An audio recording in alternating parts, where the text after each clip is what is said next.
Do you think child marriage, like a 50-something-year-old guy marrying a 6-year-old child, is good for humanity? The way I learned about this is I'll say something personal. My grandmother, my mother, and me, we were all molested. So this was a very dark topic to discuss. The way I look at it is I would never allow my daughter to marry anyone older like that. The parents will decide what happens to their child. It's not compulsory for you to allow that. And if it's the end of the world and there's no other way for humanity to go forward and my child is there, maybe that'd be the only situation where I as a parent would allow that. Okay, I'm very sorry. I'm sorry for what you And experienced. I know you're gonna say like, okay, but the Prophet Muhammad, peace be upon him, did that. We're not allowed to criticize him in that way. Who knows why Allah allowed it? And I've heard all kinds of arguments. I read a book on her. She was, pretty wise lady, pretty cool. But for me and my daughter, I would never, if anyone even asked, they would be executed by me. No one can touch my daughter. No one can ask for my daughter. You went through something that is bad, and I feel very sorry about it. And you want to protect your daughter, your child, from going through something similar. And you are talking about preventing evil in the world. But at the same time, you are advocating for a system in which parents are allowed to give off their children without age restrictions to older men in marriage. So you are advocating for a system and allowing for a system in which parents are allowed to give their children away in a situation where they would be abused in such a way that you yourself cannot stomach it and you wouldn't allow it for your own children. In Farid's words, it's not rape when the parents allow it.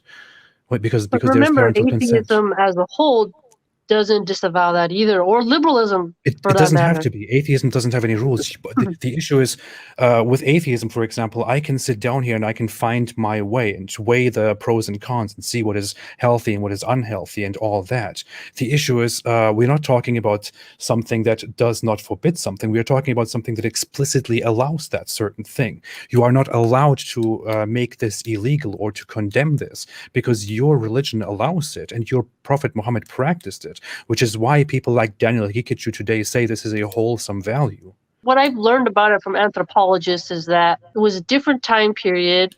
And if you're not too many people around, you're poor, resources are low, you have this option, but it's not forced upon you. You don't have to if you don't want to allow it. But you think we should prevent evil, but at the same time you are, as said, advocating for a system in which this cannot be disallowed. It is allowed. It is practiced.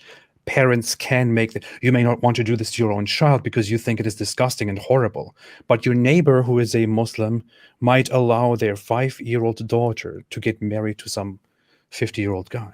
Even in America, if my neighbor does something, I cannot prevent them.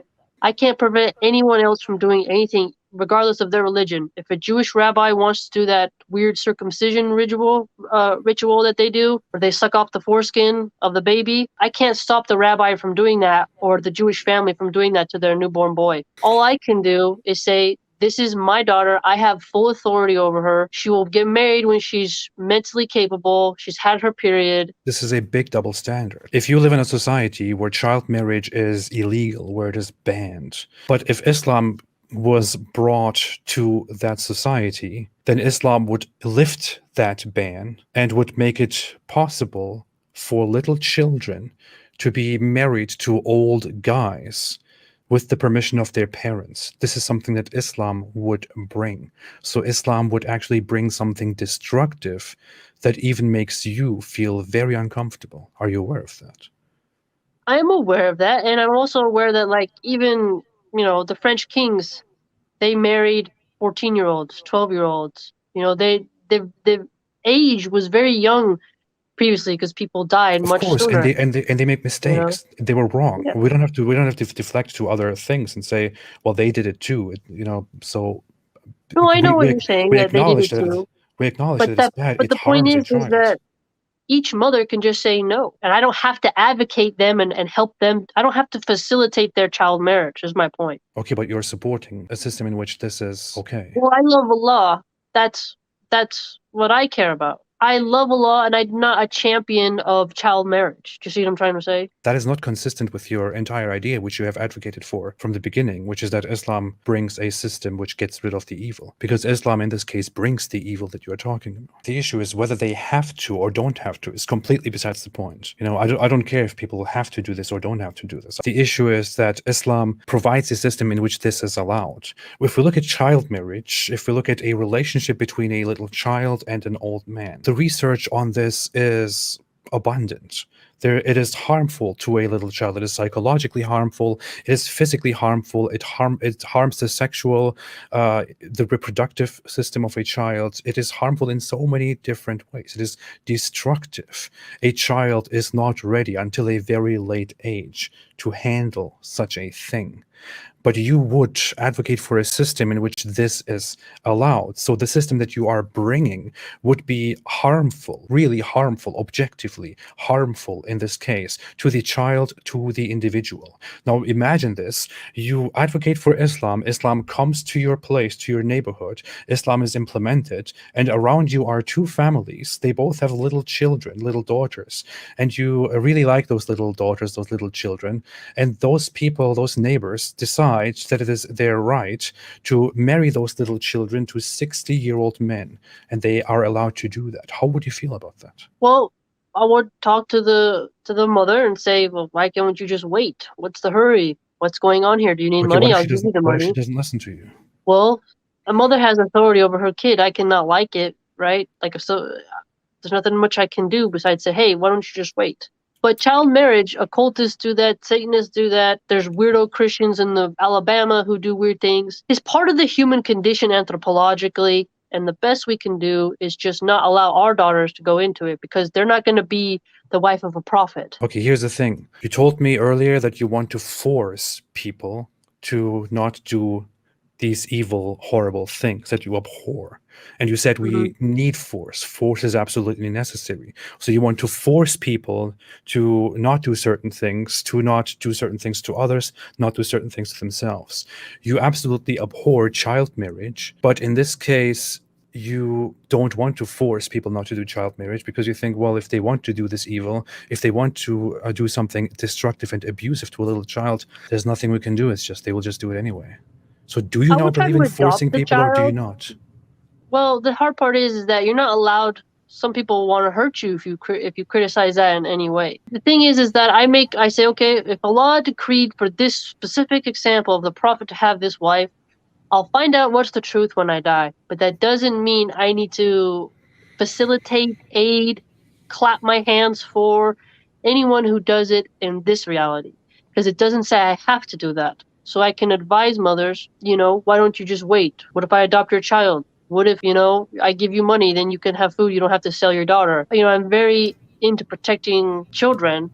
So she had a specific role that Allah decreed for her, and that was her destiny. But that doesn't then mean that I have to have my kids go over and do that. I don't know how else better to answer it. Like some Muslims, they go very gung-ho, and they're like, yes, we'll allow it. Like I know Ali Dawa, as you mentioned. I saw that video. I have a different route, and I wouldn't allow that. And the Prophet was decreed by Allah to have that. Now, you can't criticize anything the Prophet did, but that doesn't mean you have to push for and advocate for it. Do you think what Muhammad did was evil? I think it had to be. I don't know what to think about it. I think I can't say it's evil because then you're saying that the Prophet did something evil and then you're out of the fold of Islam. But do you I think would it is say evil that. to marry a little child? I would wonder why Abu Bakr did that. You'd have to ask the father. That's why you say wait till we die. I read a book about her. She was a fantastic lady. She was a hero. She saw so much. She wrote down all these hadiths. So she's like the mother of believers. So she has like this huge respect for her, and you learn to love her. And you're like, I don't look at Aisha just as a child bride. The issue is people can look back at you and say, look, she was amazing. She studied a lot. She read a lot. She thought a lot, and she gave us all these wonderful ideas. She made people think and all that. That doesn't negate the fact that in the past you were abused. And that doesn't mean that the certain abuse that was inflicted upon you can thereby be simply, dismissed or downplayed. It is evil. It is very hurtful. It is something that you suffered from that still means a lot to you, that still is a pain.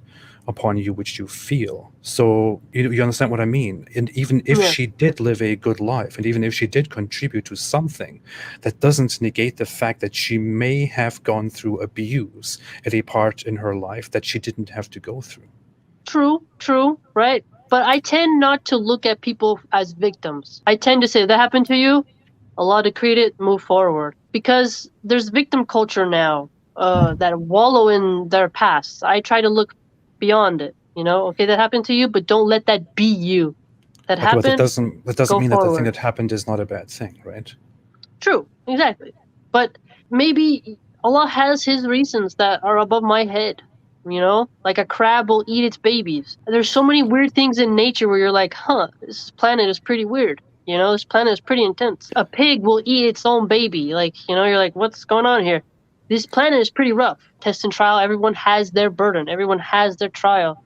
And the best I can do is protect my own. I'm sorry, Milan. The thing is, I'm stuck on this point and I pushed you. I think your inability to answer this question properly comes from the fact that you are falling in hypocrisy, having double standards on this issue. I think you could say that, yeah, that I have a double standard where I would allow the prophet to do it, but I wouldn't allow my own daughter to do it. Is that your point? No, I would say you know that this is bad, that this is evil. You yourself do not want to allow such a thing. If a different religion came up with this system, if a different religion or a different society or different individual came up with this whole issue of marrying a little child away, you would be disgusted. I see your community posts. You are disgusted by certain things. You harshly criticize them, and I see your passion there. But if it was something or somebody else, you would be very harsh toward that. But you are simply letting something that is even so personally traumatic to you slip away because you simply have to give into that and simply have to accept it, and you're not allowed to object to that. I mean, you got me pigeonholed. There's not. I can't go left. I can't go right. You pretty much have me pigeonholed, and I can't argue any other way out of it, really.